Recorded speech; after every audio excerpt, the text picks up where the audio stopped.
Hello everybody, welcome back. Today as well we have got you another video. In this video I'll show you how you can fix your Shopify 500 error. But before that, please do make sure to like our video, subscribe our channel, and yes, without any further delay, let's get started.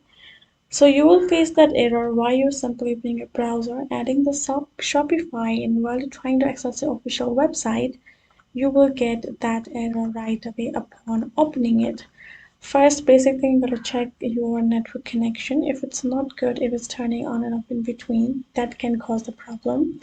Next thing could be that if you might have any VPN extensions on your browser, on your tab of the Shopify as well, that can also might cause that kind of issues. So make sure to remove all kind of extension from the browser.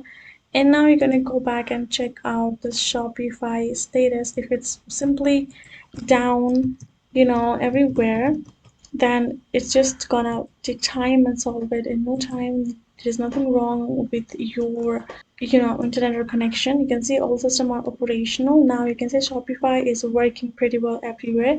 But if it's not working and if there is some kind of issues going on, then it will simply be showing that error everywhere in any time. That's why you just have to wait for a while till it fixes itself. Make sure to check on the Shopify status all the time, and then you can solve it likewise. So this is some steps to look for and your problem will be solved. So hope this video was helpful to y'all. Thank you so much for watching, and I'll see you guys in our next video.